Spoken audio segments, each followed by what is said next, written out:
Musim kemarau sering dikaitkan dengan cuaca kering, terik, dan panas yang panjang. Namun dalam beberapa hari terakhir ini, beberapa wilayah Indonesia, khususnya bagian selatan, terjadi penurunan suhu yang signifikan, sehingga udara cenderung lebih dingin di daerah tersebut. Pada episode kali ini, kami akan membahas tentang bagaimana kondisi cuaca akhir-akhir ini dan bagaimana prospek cuaca dalam sepekan ke depan. Bersama saya Cindy Indah Pratiwi, berikut kita simak informasi selengkapnya yang berlaku tanggal 19 hingga 25 Juli 2024. Sobat BMKG, saat ini wilayah Indonesia khususnya bagian selatan masih berada pada musim kemarau sejak 3 hari terakhir.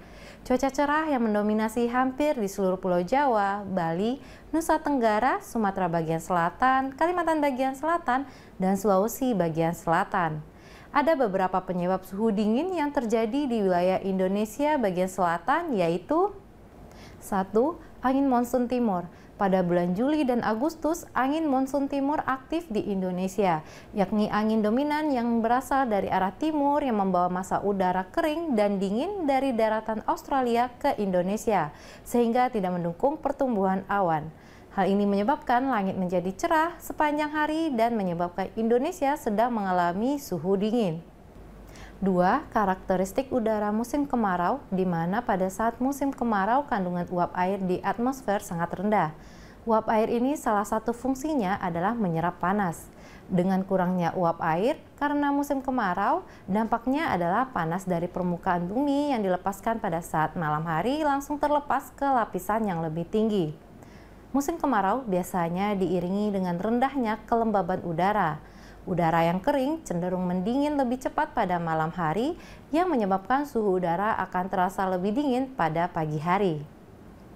3. Gerak semu matahari memberi dampak tidak langsung, yaitu terbentuknya suhu dingin di Australia dan lautan sekitarnya. Sebaliknya, suhu maksimum berada di bumi bagian utara. Pada bulan Maret hingga September, matahari berada di bumi bagian utara. Dampaknya pemanasan intensif terjadi di sana. Adapun di selatan kehilangan sumber panas sehingga suhu udaranya menjadi lebih dingin. Inilah yang menyebabkan terjadinya udara dingin di Australia yang kemudian masuk ke wilayah Indonesia dan menyebabkan terjadinya suhu dingin di wilayah Indonesia. Pada periode inilah monsun Australia aktif dan sebagian besar wilayah Indonesia berada periode musim kemarau. Keempat, pengaruh faktor lokal, yaitu dari segi geografis dan topografis. Daerah dataran tinggi atau pegunungan cenderung lebih dingin karena tekanan udara dan kelembaban yang lebih rendah. Kondisi dingin ini merupakan fenomena umum yang terjadi di Indonesia saat musim kemarau. Saat angin monsun timur bergerak melintasi wilayah Indonesia bagian selatan, udara dingin terperangkap di permukaan bumi dan mengakibatkan suhu yang lebih rendah terutama di malam hari dan pagi hari. Sobat BMKG, selanjutnya kita akan membahas dinamika atmosfer untuk sepekan ke depan. Perkembangan dinamika atmosfer sepekan ke depan di wilayah Indonesia dipengaruhi oleh 1. MJO berada pada fase 5, yaitu maritim kontinen, yang berkontribusi terhadap pertumbuhan awan hujan di wilayah Indonesia, khususnya bagian timur. Kedua, aktivitas gelombang atmosferosfer ekuatorial diperkirakan aktif di Sumatera Barat, Riau, Kepulauan Riau, Jambi, Bengkulu, Kalimantan Barat, Kalimantan Timur, dan Kalimantan Utara pada tanggal 23 hingga 25 Juli 2024. Yang ketiga, gelombang Kelvin diperkirakan aktif di sebagian besar Sumatera dan Kalimantan pada tanggal 22 hingga 25 Juli 2024. Faktor-faktor ini dapat mendukung potensi pertumbuhan awan hujan di wilayah-wilayah tersebut. Sobat, dalam sepekan ke depan cuaca cerah hingga berawan diperkirakan masih akan mendominasi wilayah Indonesia, khususnya bagian selatan. Meskipun demikian, potensi hujan dengan intensitas signifikan masih dapat terjadi di beberapa wilayah di Indonesia dalam sepekan ke depan. Dan secara umum, potensi curah hujan dengan intensitas sedang hingga lebat yang dapat disertai kilat atau petir dan angin kencang pada periode 19 hingga 25 Juli 2024 diperkirakan terjadi di Sumatera Barat, Kalimantan Utara, Sulawesi Tenggara, Maluku, Papua Barat Daya, Papua Tengah, Papua Pegunungan, dan Papua. Sobat, dalam menghadapi musim kemarau, BMKG menghimbau masyarakat untuk menggunakan air dengan hemat, hindari membuka lahan dengan membakar, Lindungi diri dari suhu dingin dengan mengenakan pakaian hangat, kemudian gunakan selimut atau penghangat ruangan jika diperlukan. Waspadai potensi jalan licin pada daerah yang mengalami suhu dingin ekstrim, kemudian lindungi diri dari paparan langsung sinar matahari, jaga kondisi stamina tubuh dan kecukupan cairan tubuh agar tidak terjadi dehidrasi dan dampak buruk lainnya. Kemudian waspada dan antisipasi dini terhadap potensi cuaca ekstrim yang masih berpotensi terjadi di beberapa wilayah seperti hujan lebat dalam durasi singkat yang dapat disertai kilat atau petir dan angin kencang.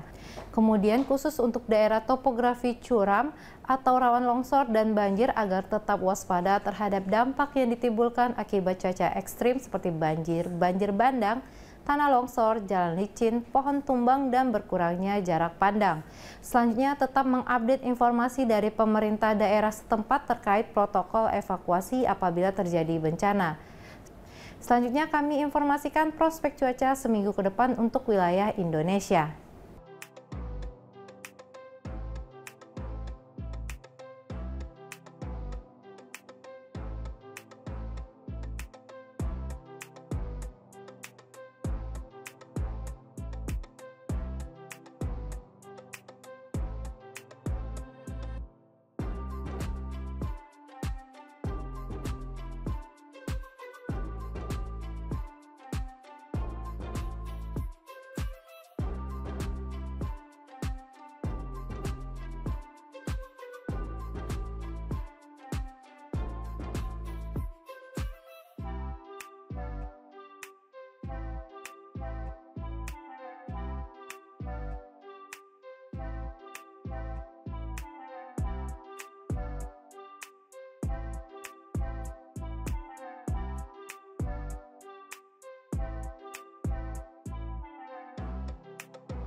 Demikian informasi yang dapat kami sampaikan, semoga dapat menunjang aktivitas sobat selama 1 minggu ke depan. Kenali cuaca dan lingkungan agar terhindar dari bencana hidrometeorologi. Terima kasih dan sampai jumpa.